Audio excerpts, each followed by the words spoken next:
ഈശ്വരേറ്റം പ്രിയപ്പെട്ടവരെ, തിരുവഷ്ട മീഡിയയിലേക്ക് സ്വാഗതം. എവർക്കും ഈശോയിൽ കൃപയും സമാധാനവും. വിശ്വാസത്തെ സംബന്ധിച്ചുള്ള പരിശോധനയാണ് ഇന്നത്തെ ആലോചനയായി നമ്മൾ സ്വീകരിക്കുന്നത്. എല്ലാവരും വിശ്വസിക്കുന്നു. എല്ലാ മനുഷ്യരുടെയും ജീവിതത്തെ നയിക്കുന്നത് അവർ ഹൃദയത്തിൽ ഉറപ്പിച്ചിട്ടുള്ള വിശ്വാസബോധ്യങ്ങളാണ്. എങ്ങനെയാണ് കത്തോലിക്ക വിശ്വാസം സാമാന്യമായ വിശ്വാസധാരകളിൽ നിന്ന് വ്യതിരിക്തമായിരിക്കുന്നത് എന്നതിനെ സംബന്ധിച്ച് നമുക്ക് ബോധ്യമുണ്ടാകണം. വിശ്വാസം ആത്മനിഷ്ഠമായൊരു കാര്യമാണ്. അത് വസ്തുനിഷ്ഠതയുടെ പ്രശ്നമല്ല.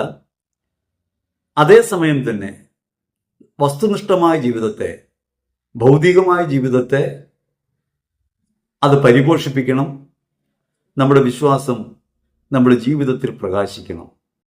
അങ്ങനെ അടിസ്ഥാന സ്വരൂപമായി വിശ്വാസം നമ്മിൽ ഉണ്ടാകുമ്പോഴാണ് നമ്മുടെ ജീവിതം ധാർമ്മികമായി ഔന്നിത്യമുള്ളതായിട്ട് മാറുക, മാനവികത കൂടുതൽ പ്രോജ്വലിക്കുക. എങ്ങനെയാണ് വിശ്വാസത്തെ നാം ഉൾക്കൊള്ളുന്നതെന്നും വിശ്വാസത്തെ സംബന്ധിച്ച് നമ്മുടെ ബോധ്യങ്ങൾ എന്താണെന്നും വ്യക്തമായ ധാരണയില്ലാതായി പലപ്പോഴും വീഴ്ചയിലേക്ക് നാം പതിക്കുന്നത് ആനുകാലിക ജീവിത ചുറ്റുപാടി നമുക്ക് കാണാം. ഞങ്ങൾ വിശ്വസിക്കുന്നു എന്ന് പറയുമ്പോൾ തന്നെ ആ വിശ്വാസം പലതരത്തിൽ അവ്യക്തതകൾ പേർന്നതാണ്. കത്തോലിക്ക വിശ്വാസം ഒരാശയധാരയെ മുൻനിർത്തിയുള്ളതല്ല. വിശ്വാസത്തിന്റെ ചരിത്രം പഠിക്കുമ്പോൾ, അല്ലെങ്കിൽ ചരിത്രത്തിൽ വിശ്വാസം നിലനിന്നതിനെ കുറിച്ച് പഠിക്കുമ്പോൾ നമുക്ക് കാണാനാവും അവിടെ ബഹുദൈവ വിശ്വാസമാണ് ആദ്യകാലങ്ങളിൽ ഉണ്ടായിരുന്നത്. പ്രപഞ്ച ശക്തികളെയും അധീശത്വങ്ങളെയും ഒക്കെ വിശ്വസിച്ചിരുന്നൊരു കാലഘട്ടം. പിന്നീട് ക്രമേണ ഓരോ നാടിനും ഓരോ ദൈവമുണ്ടാവുന്നു. ഗോത്രങ്ങൾക്കുണ്ടായിരുന്ന ദൈവങ്ങൾ പോലെ ഓരോ പ്രദേശത്തിനും ഓരോ ദൈവസങ്കല്പം ഉണ്ടാവുന്നു. ഇതെല്ലാം കേവല സങ്കല്പങ്ങളാണ്. വിവേകാനന്ദൻ ഭാരതീയ ദർശനത്തെക്കുറിച്ച് പറയുമ്പോൾ തന്നെ അതിൽ വ്യക്തമായി പറയുന്നുണ്ട്, നമുക്ക് അനേകം ദൈവസങ്കല്പങ്ങളുണ്ടല്ലോ, നിരവധിയായ ദേവതാ സങ്കല്പങ്ങൾ. ഓരോ നന്മകളെക്കുറിച്ച് പറയാൻ ഓരോ സങ്കല്പത്തെ രൂപപ്പെടുത്തുകയും ആ സങ്കല്പത്തിൽ ആശ്രയിക്കുകയും ചെയ്തിരുന്ന ഒരു പ്രാചീന മനുഷ്യനെ നമുക്കവിടെ കാണാം.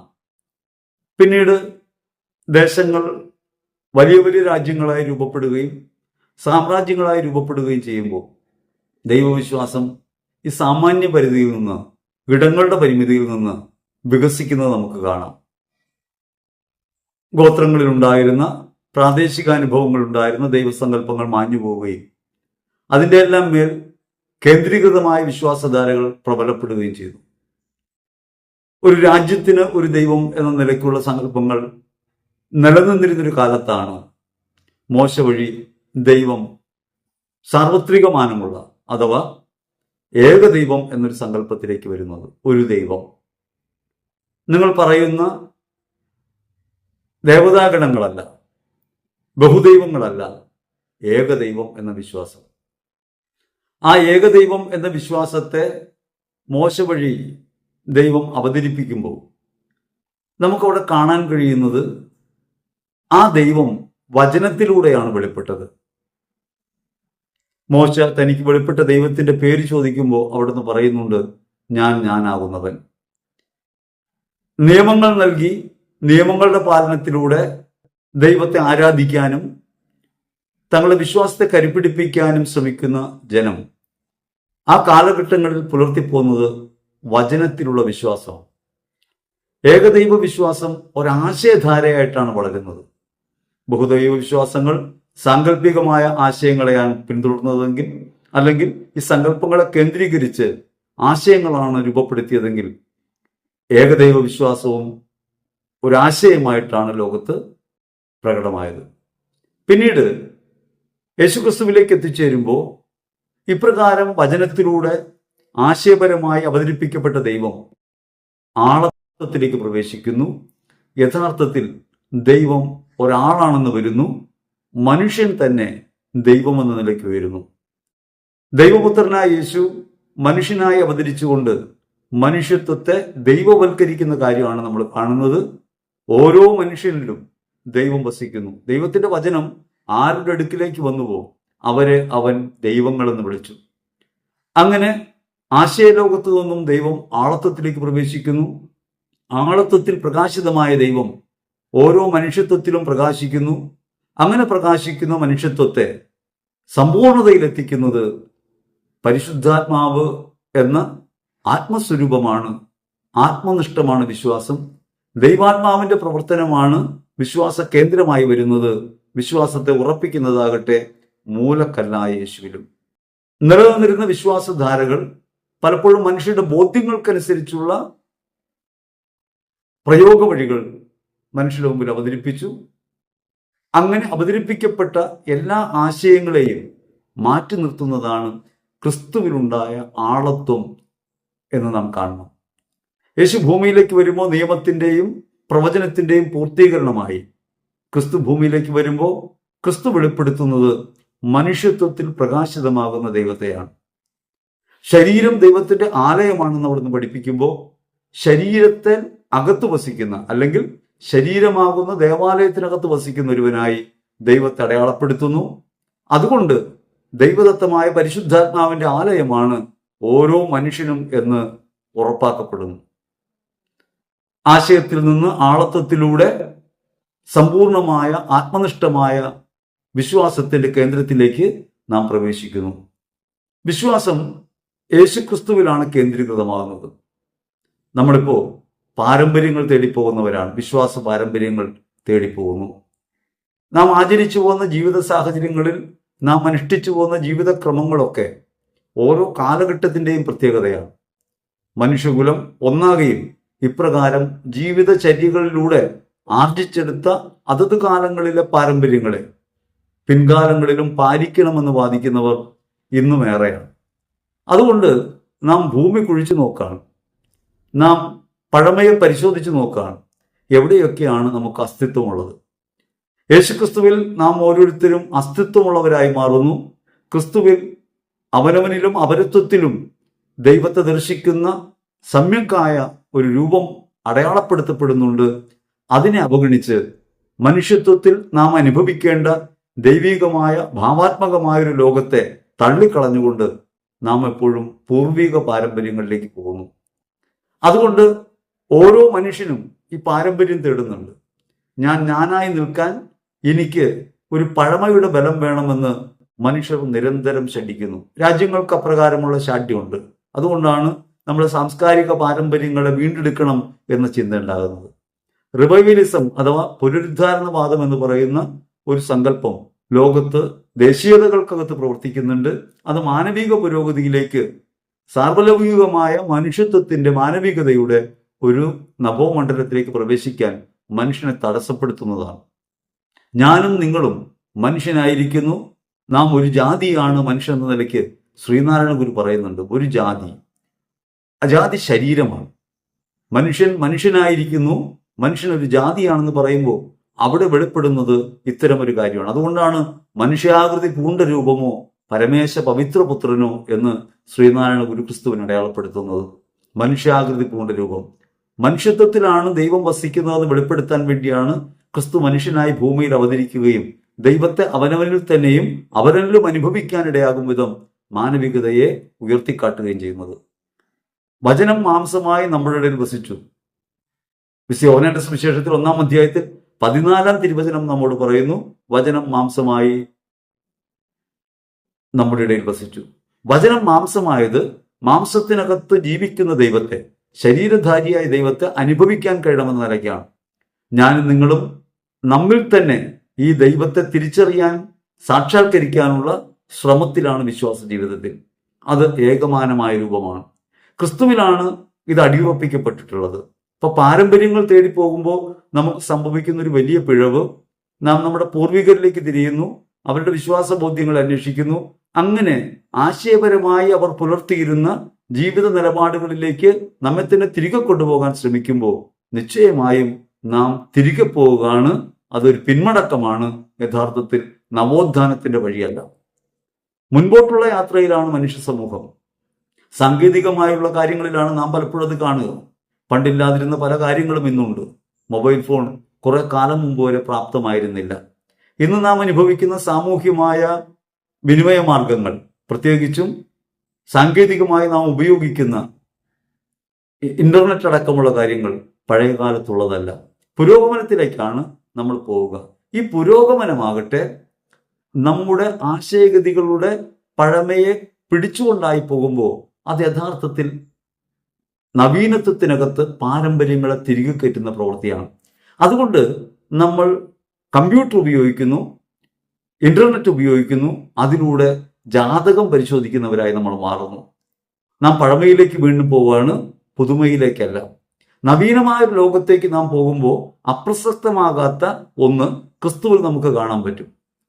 സ്നേഹം ധാർമ്മികതയുടെ ഏറ്റവും മികച്ച മൂല്യമായി ക്രിസ്തുവിൽ പ്രകാശിതമാവുന്നു. എങ്ങനെയാണ് ഈ ലോകത്ത് മനുഷ്യത്വത്തിന്റെ പരിമിതികളെ ലംഘിക്കേണ്ടതെന്ന് ക്രിസ്തു പഠിപ്പിക്കുന്നത് സ്നേഹത്താലാണ്. ആ സ്നേഹമാകട്ടെ മാംസം പൂണ്ട് ലോകത്തേക്ക് വന്നു.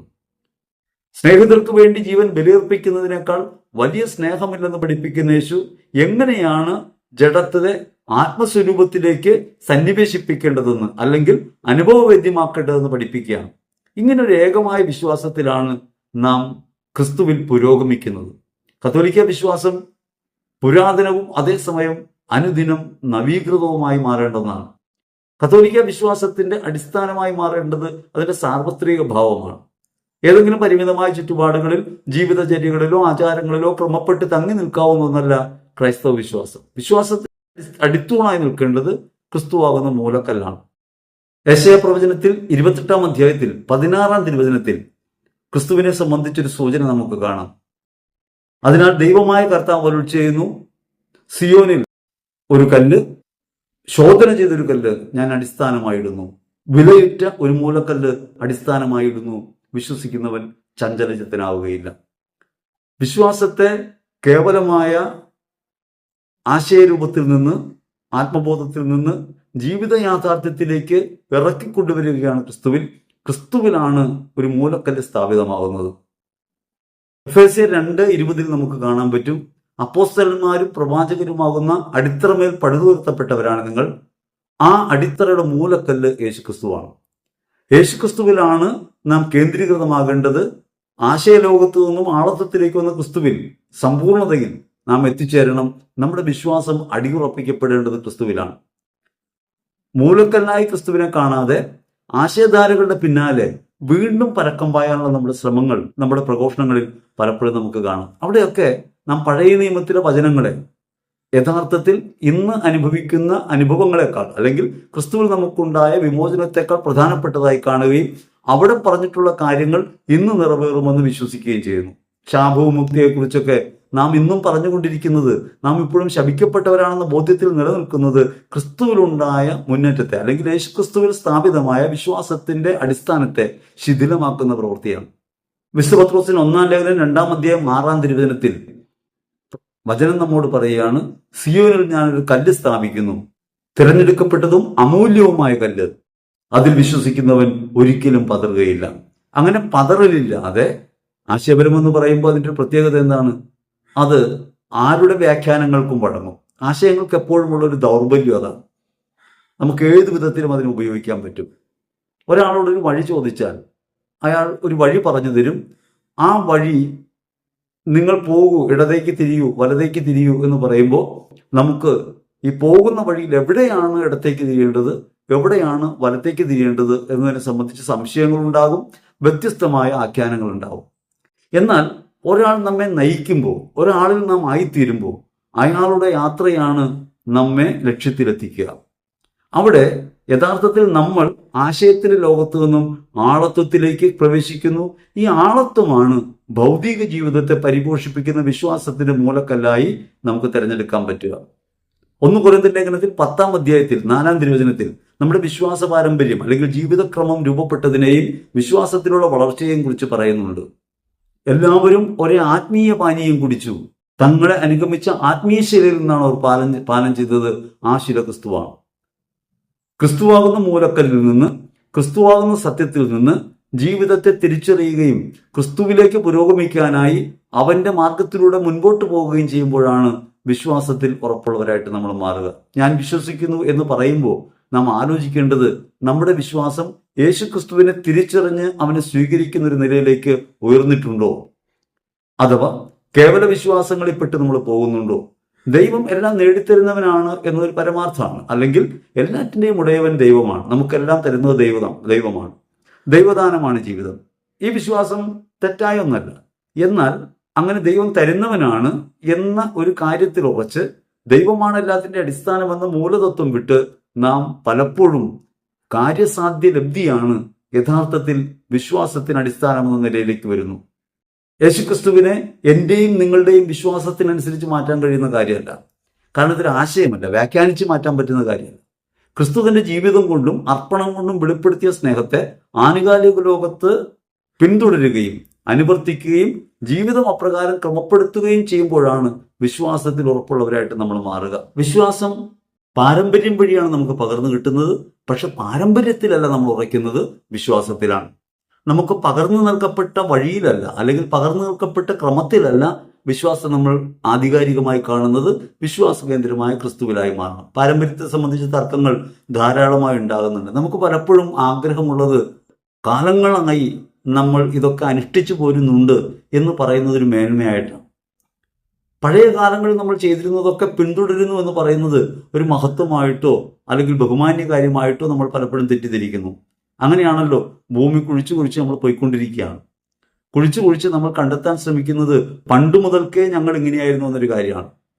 ചരിത്രം നമ്മെ പഠിപ്പിക്കുന്നത് വേറെ രീതിയിലാണെങ്കിലും ആ ചരിത്രത്തെയും ലംഘിക്കുന്ന രീതിയിൽ നമ്മൾ കുഴിച്ചു നോക്കുകയാണ്.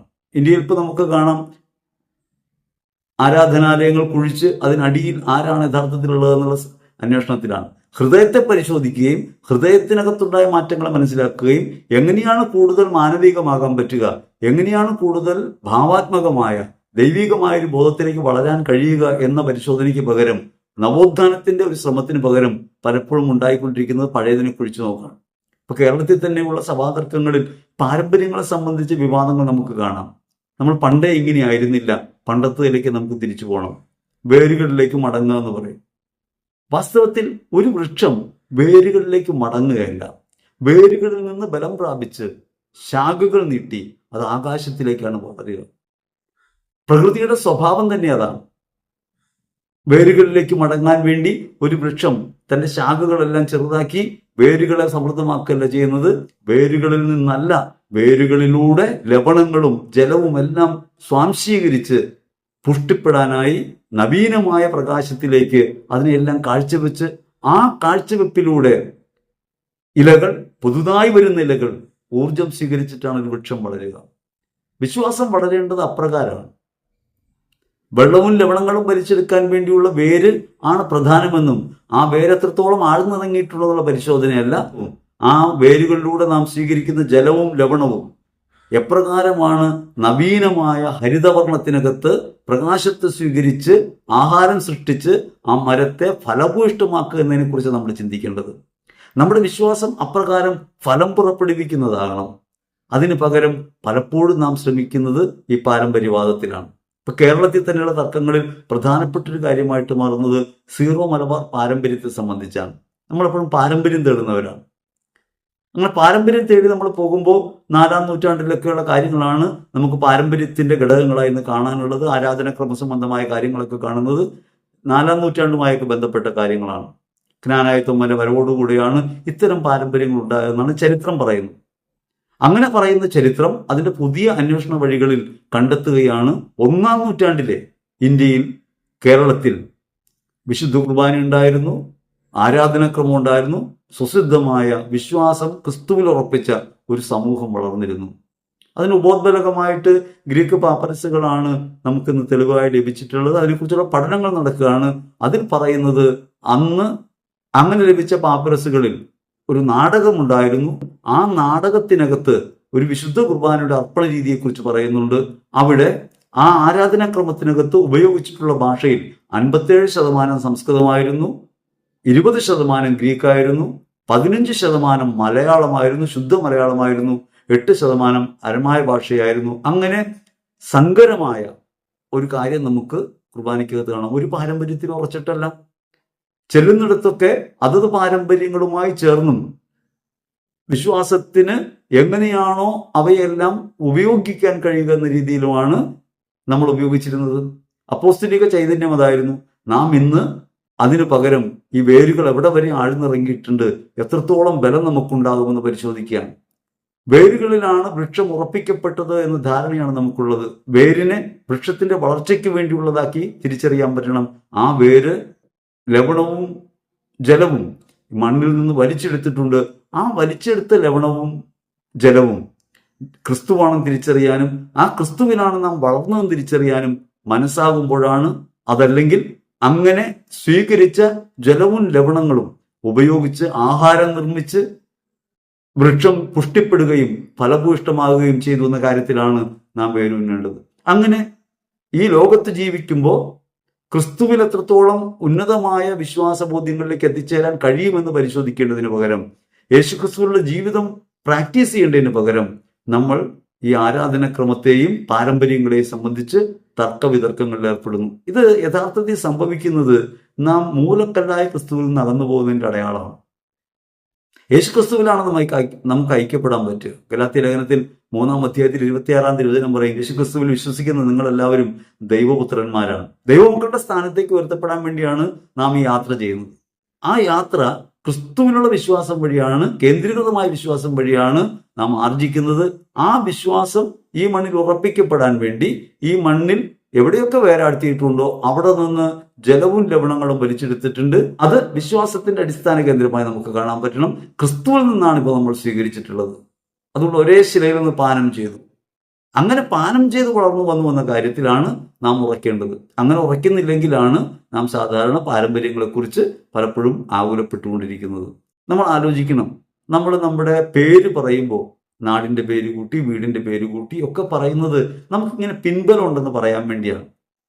പൂർവ്വകാലത്തെ മഹത്വവൽക്കരിക്കുന്ന, അല്ലെങ്കിൽ ആ പൂർവ്വകാലത്തേക്ക് മടങ്ങിപ്പോകുന്നതാണ് യഥാർത്ഥ മഹത്വം എന്ന് പറയുന്ന ലോകക്രമത്തെ അനുധാവനം ചെയ്യുന്നവരായി ക്രിസ്തു വിശ്വാസികൾ മാറിപ്പോകരുത്. നമുക്ക് മുൻപോട്ടാണ് യാത്ര ചെയ്യാനുള്ളത്. യേശുക്രിസ്തുവിൽ മുമ്പോട്ടാണ് പോകാനുള്ളത്. വിശ്വാസം ആശയത്തിൽ നിന്നൊരു ആളത്വത്തിലേക്ക് വന്നു. ക്രിസ്തുവിനുള്ള വിശ്വാസമാണ് നമ്മെ നയിക്കുന്നത്. വിശുദ്ധ ഗ്രന്ഥത്തിനകത്ത് യേശുക്രിസ്തു ഉണ്ടെന്നും വിശുദ്ധ ഗ്രന്ഥത്തിൽ യേശുക്രിസ്തുവിനെ അനുഭവിക്കുമ്പോൾ യഥാർത്ഥ ക്രിസ്തുവായ യേശു നമ്മിൽ വസിക്കുന്നുവെന്നും നമ്മിൽ ജീവിക്കുന്നുവെന്നുള്ള തിരിച്ചറിവിൽ ക്രിസ്തുവിന് അനുരൂപരായി മാറുകയാണ് യഥാർത്ഥത്തിൽ വിശ്വാസത്തിന്റെ വിശ്വസ്തത. യേശുക്രിസ്തുവിന് എത്രത്തോളം നമുക്ക് ഭൂമിയിൽ നമ്മുടെ ജീവിതം വഴി പ്രകാശിപ്പിക്കാൻ കഴിയുന്നുവെന്നാണ് സഭാത്മക ജീവിതം ഈ ലോകത്ത് നൽകുന്ന ഏറ്റവും വലിയ കാര്യം. അതിലേക്കാണ് നമ്മൾ ശ്രദ്ധയുന്നേണ്ടത്. അതിന് പകരം പലപ്പോഴും നമ്മൾ പാരമ്പര്യങ്ങളിലേക്ക് ചുരുങ്ങിപ്പോകുന്നു. ഈ കഴിഞ്ഞ ദിവസം ഇങ്ങനെ സംഭാഷണങ്ങൾ ഉണ്ടായപ്പോൾ പരിശുദ്ധാത്മാവിനെ സ്വീകരിക്കുന്ന കാര്യം പറഞ്ഞപ്പോൾ ഒരു സഹോദരൻ വന്നിട്ട് പറയുകയാണ്, പരിച്ഛേദനം സ്വീകരിക്കണം. പരിച്ഛേദനം സ്വീകരിക്കുമ്പോഴാണ് യഥാർത്ഥത്തിൽ പരിശുദ്ധാത്മാവിനെ സ്വീകരിക്കാൻ കഴിയുക. നമ്മൾ പാരമ്പര്യങ്ങളെയും ആശയങ്ങളെയും പിന്തുടർന്നു പോകുന്നതിന്റെ പ്രശ്നമാണത്. ഉൽപ്പത്തി പുസ്തകത്തിലാണ് പരിച്ഛേദനം ആദ്യമായിട്ട് നമുക്ക് കാണാൻ പറ്റുന്നത്. ഉൽപ്പത്തി പുസ്തകത്തിൽ 17-ാം അധ്യായത്തിൽ 10-ാം തിരുവചനത്തിൽ ദൈവം അബ്രഹത്തോട് പറയുകയാണ്, നീയും എല്ലാ പുരുഷന്മാരും പരിച്ഛേദനം ചെയ്യപ്പെടണം. ഇതാണ് ഉടമ്പടി. ദൈവികമായ ഒരു ഉടമ്പടിയെ കുറിച്ചാണ് പറയുന്നത്. നീയും എല്ലാ പുരുഷന്മാരും പരിച്ഛേദനം സ്വീകരിക്കണം. എന്താണ് ഈ പരിച്ഛേദനം സ്വീകരിക്കുക എന്നാൽ എന്താണ് അതിലൂടെ അർത്ഥമാക്കിയത്? നമ്മൾ സാധാരണ എന്താണ് ദൈവം അതിലൂടെ പറയാൻ ഉദ്ദേശിച്ചതെന്ന കാര്യത്തിലേക്ക് എത്തുന്നില്ല. മുൻപേ പറഞ്ഞല്ലോ, ആശയത്തെ പിന്തുടരുമ്പോഴുള്ള ഒരു പ്രശ്നം എന്ന് വെച്ചാൽ ആശയം പലപ്പോഴും വ്യാഖ്യാനങ്ങൾക്ക് അടിപ്പെട്ടു പോകും. യഥാർത്ഥ അർത്ഥം എന്താണെന്ന് അറിയാതെ പോകും. ദൈവം പരിച്ഛേദനം സ്വീകരിക്കാൻ പറഞ്ഞതിന്റെ കാര്യം, നിങ്ങൾ മാനുഷിക പ്രകൃതിയിലാണെങ്കിലും മനുഷ്യന്റെ പ്രവർത്തനത്താലല്ല ജനിക്കുന്നത്. ഫെർട്ടിലിറ്റി അടിസ്ഥാനമാക്കിയല്ല നിങ്ങൾ ജനിക്കുന്നത്.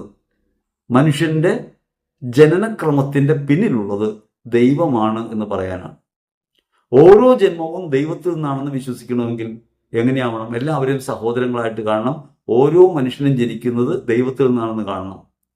അങ്ങനെയാണെങ്കിൽ ലൈംഗിക പ്രവൃത്തി വഴിയല്ല, അല്ലെങ്കിൽ സ്വാഭാവിക ജനനം വഴിയല്ല മനുഷ്യൻ ഈ ഭൂമിയിൽ എത്തുന്നതെന്ന് പറയണമെങ്കിൽ ഒരടയാളം വേണം. അതുകൊണ്ടാണ് ലൈംഗികതയ്ക്കകത്ത് ഉറപ്പിക്കപ്പെട്ട ഒരു ധാർമ്മിക ബോധത്തെ അതിൽ നിന്ന് പുറത്തു കടത്താൻ വേണ്ടിയാണ് അന്ന് പരിച്ഛേദനം പറയുന്നത്.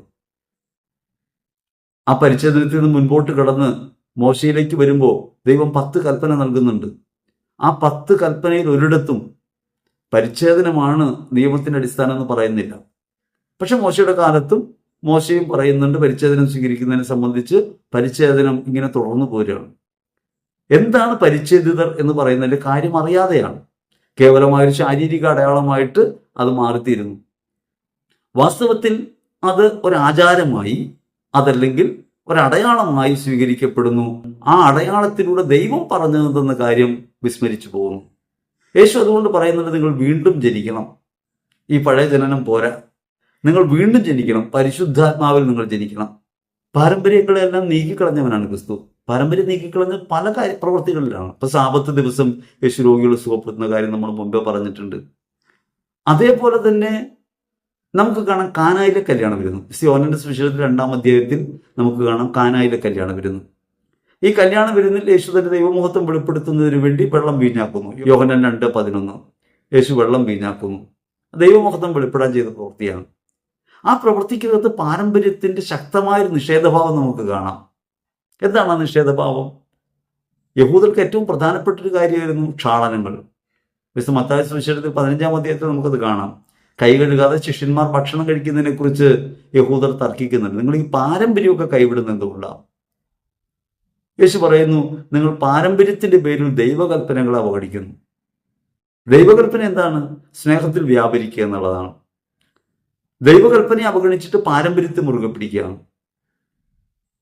ആ പാരമ്പര്യമല്ല യഥാർത്ഥത്തിൽ ആവശ്യമായിട്ടുള്ളതെന്ന് ഈ കാനായിലെ കല്യാണം വരുന്ന് പറയുന്നുണ്ട്. നമ്മൾ പലപ്പോഴും ഇത് ആലോചിക്കുന്നില്ല. മറിയം യേശുവിനോട് അവർക്ക് വീഞ്ഞില്ലെന്ന് പറയുന്നു.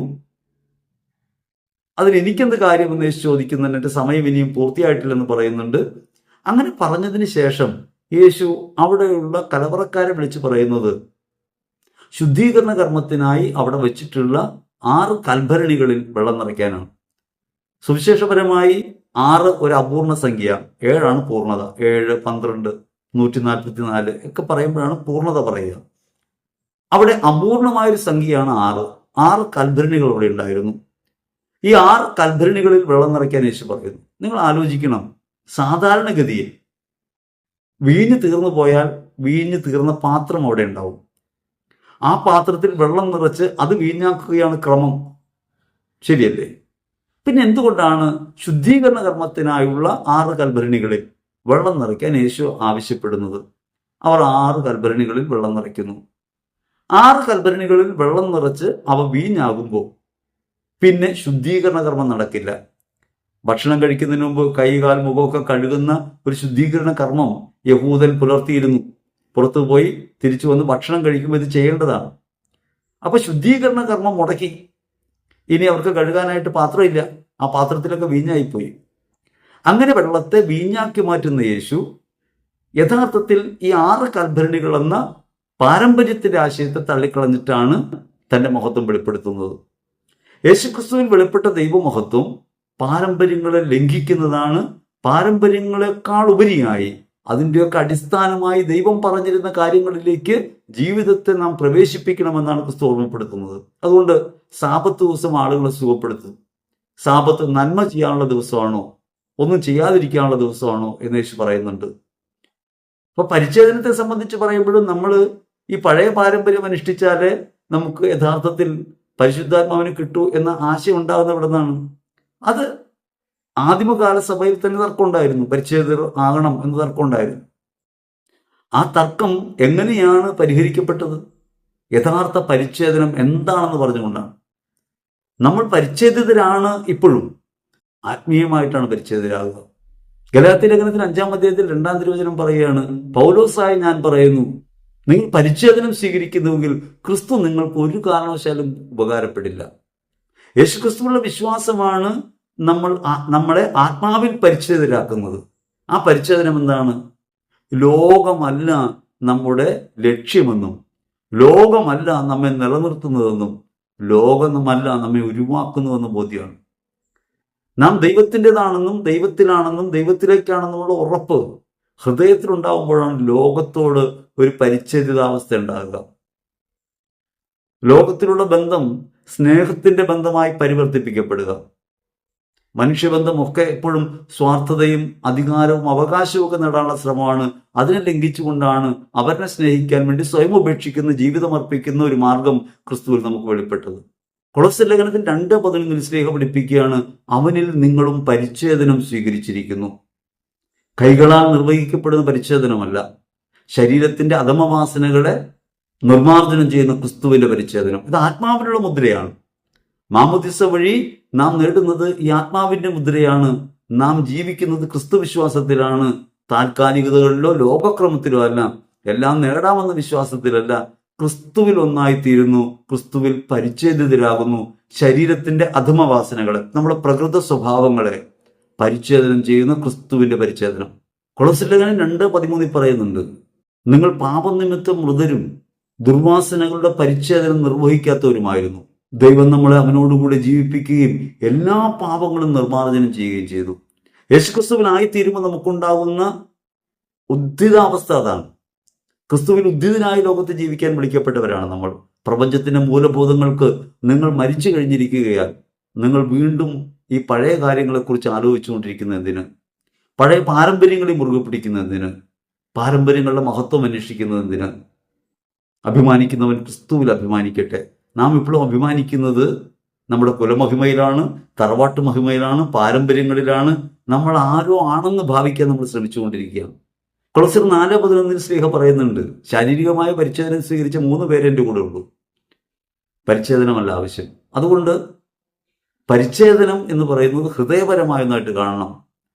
നമ്മൾ പരിച്ഛേദനവാദികളാകരുത്, പാരമ്പര്യവാദികളാകരുത്. ആത്മാവിന് നൽകപ്പെട്ടത് സ്വാതന്ത്ര്യത്തിലാണ്, വിശ്വാസം മുഖേന കൃപയാൽ.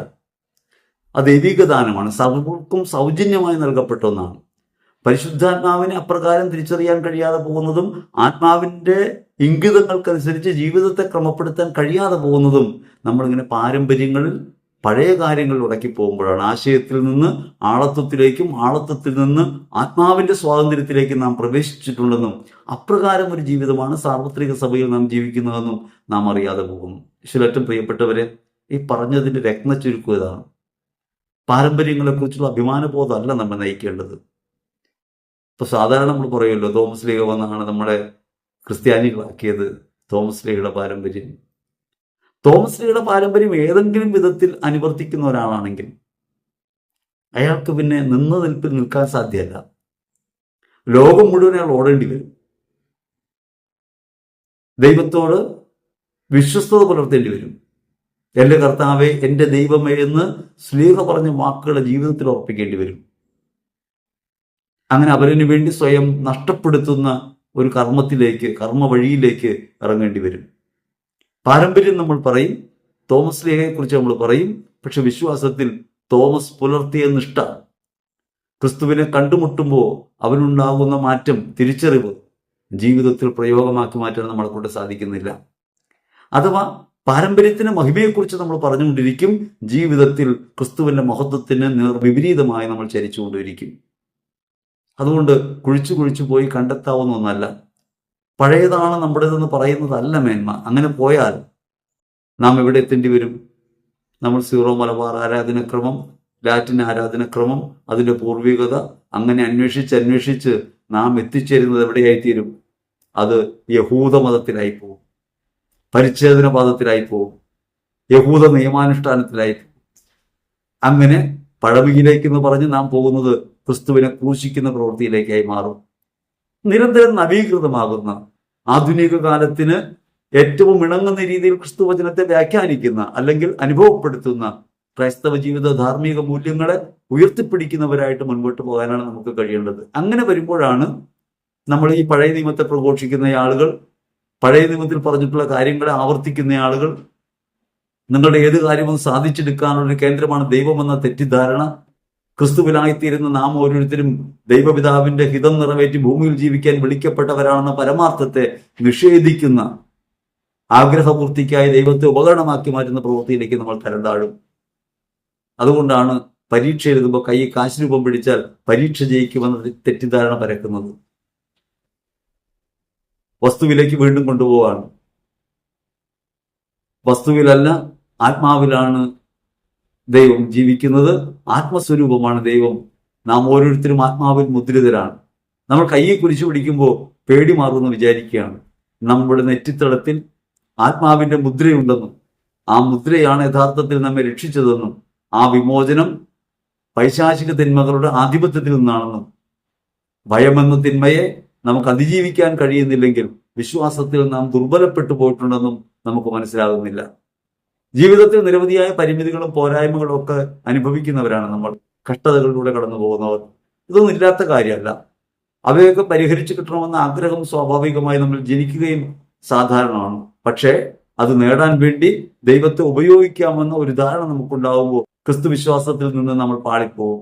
നമ്മൾ വീഴുന്നത് ഒരു പഴയ വിശ്വാസത്തിലേക്കാണ്.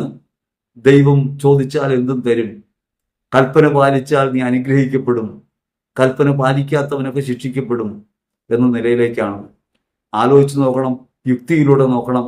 ലോകത്തുള്ള സകല മനുഷ്യരും യേശുക്രിസ്തുവിനെ വിശ്വസിക്കുന്നവരല്ല. ആ വിശ്വാസം നിഷേധിക്കുന്നവർക്കും ഭൗതികമായ അനുഗ്രഹങ്ങൾ, അനുഭവങ്ങൾ ഉണ്ടാകുന്നുണ്ട്. അവരുടെ ജീവിതം വിജയത്തിലെത്തുന്നുണ്ട്.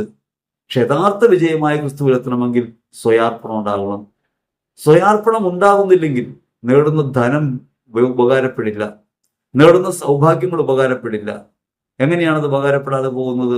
എവിടെയെങ്കിലും ഒരു വീഴ്ച ഉണ്ടാവുമ്പോൾ നിരാശയുടെ ഗർത്തത്തിലേക്ക് അതിനേക്കാൾ 100 ഇരട്ടി ആഴത്തിൽ നമ്മൾ പതിക്കും. ക്രിസ്തുവിലായിത്തീരുമ്പോൾ ഞാൻ ചെയ്യുന്ന പ്രവൃത്തികൾ എനിക്ക് വേണ്ടിയല്ലെന്നും അത് ക്രിസ്തുവിനെ പ്രതിയാണെന്നും മറ്റുള്ളവർക്ക് വേണ്ടി അങ്ങനെ അർപ്പിക്കുന്നത് ക്രിസ്തുവിനാണെന്നും ബോധ്യം ഉണ്ടാവുമ്പോൾ മനുഷ്യരിൽ നിന്ന് നാം സ്നേഹം പ്രതീക്ഷിക്കാതെയാവും, നന്ദി പ്രതീക്ഷിക്കാതെയാവും, അംഗീകാരം പ്രതീക്ഷിക്കാതെയാവും. അങ്ങനെ നമ്മുടെ പ്രവൃത്തികളൊക്കെ നിഷ്കാമമായി അനുഷ്ഠിക്കാൻ നമുക്ക് കഴിയും. യഥാർത്ഥ സ്നേഹം വെളിപ്പെടുത്താൻ കഴിയും. അങ്ങനെ ഒരു ജീവിതത്തിലേക്കാണ് നാം വിളിക്കപ്പെടുന്നത്. ശിവറ്റം പ്രിയപ്പെട്ടവരെ, വിശ്വാസം നമ്മെ പഠിപ്പിക്കുന്നത് ക്രിസ്തുവിലായി തീരാനാണ്. വിശുദ്ധ പത്രോസ് അതുകൊണ്ടാണ് പറഞ്ഞത്, നീ സജീവനായ ദൈവത്തിന്റെ പുത്രനായ മിശിഹായാണ്. വിശുദ്ധ മത്തായി സുവിശേഷത്തിൽ 16-ാം അധ്യായത്തിൽ 16-ാം തിരുവചനം, നീ സജീവനായ ദൈവത്തിന്റെ പുത്രനായ മിശിഹായാണെന്ന് വിശ്വസിക്കുന്നു. മിശിഹായാണെന്ന് വിശ്വസിക്കുമ്പോൾ മിശിഹായിൽ ജീവിക്കാൻ നാം വിളിക്കപ്പെടുന്നു. നാം അഭിമാനിക്കുന്നത് മിശിഹായിലാണ്. അപ്രകാരം ഒരു ജീവിതം നയിക്കാൻ ഇടയാകട്ടെ. പ്രതിസന്ധികളിലും പ്രയാസങ്ങളിലും ദൈവികമായ ഇടപെടലുകൾ ഉണ്ടാവും. ദൈവം സമാശ്വസനാണ്. നിങ്ങളുടെ പ്രവൃത്തികൾക്ക് ഫലം നൽകുന്നത് സ്വർഗത്തിലാണ്, ഇവിടെ വെച്ചല്ല. തുരുമ്പും കീടങ്ങളും നശിപ്പിക്കാത്ത സമ്പത്ത് സ്വർഗത്തിലാണ് സൂക്ഷിക്കേണ്ടത്. ഭൗമികമായി നേടുന്നവയൊക്കെ താൽക്കാലികങ്ങളാണ്. നേടുന്നവയൊക്കെ നശിക്കും, അല്ലെങ്കിൽ അർത്ഥരഹിതമായി മാറും. ഒരു കുടുംബത്തിന് വേണ്ടി കഠിനമായി അധ്വാനിക്കുന്ന ഒരാൾ, ഭൗതിക ക്രമത്തിൽ നന്നായിട്ടൊക്കെ ജീവിക്കുന്ന ഒരാൾ അബദ്ധത്തിൽ ചാടുന്ന എവിടെയാണ്? മറ്റുള്ളവർ അതിന് നന്ദി കാട്ടാതാവുമ്പോൾ അയാൾ തകർന്നു പോകുന്നു. ജീവിച്ച ജീവിതം മുഴുവനും വ്യർത്ഥമായി തോന്നുന്നു. ക്രിസ്തുവിനെ പ്രതി ആയിരുന്നെങ്കിൽ ചെയ്ത പ്രവൃത്തികളൊക്കെ ദൈവസന്നിധിയിൽ വിലമതിക്കപ്പെടും എന്ന ബോധ്യം അയാൾ മുൻപോട്ട് നയിക്കും. ക്രിസ്തുവിന്റെ സ്നേഹത്തിൽ വ്യാപരിക്കാൻ കഴിയും. അതുകൊണ്ട് ലോകത്ത് നിന്ന് ആർജിച്ചെടുക്കാനും ലോകത്തെ മുഴുവനും കീഴ്പ്പെടുത്താനും ലോകത്തുള്ളവരെ മുഴുവനും അടിമകളാക്കാനും അവരെല്ലാം സ്നേഹിക്കണമെന്നും അനുസരിക്കണമെന്നും അവരെല്ലാം നമ്മുടെ പാത പിന്തുടരണം എന്ന വാശിയും ഷാഢ്യവും വിട്ട് ക്രിസ്തുവിലേക്ക് നമുക്ക് തിരിയാം. ഷാഢ്യങ്ങളില്ലാതെ സ്നേഹത്തിന്റെ പ്രവാചകരായി ലോകത്ത് പ്രകാശിക്കും. അതിനാണ് നാം ഓരോരുത്തരും വിശ്വാസത്തിൽ വിളിക്കപ്പെട്ടത്, നയിക്കപ്പെടുന്നത്. ദൈവത്തിന്റെ ആത്മാവ് അപ്രകാരം നമ്മെ നയിക്കട്ടെ. ഹൃദയപൂർവ്വം എല്ലാവരെയും ദൈവം അനുഗ്രഹിക്കട്ടെ എന്ന് പ്രാർത്ഥിക്കുന്നു. ആമേൻ.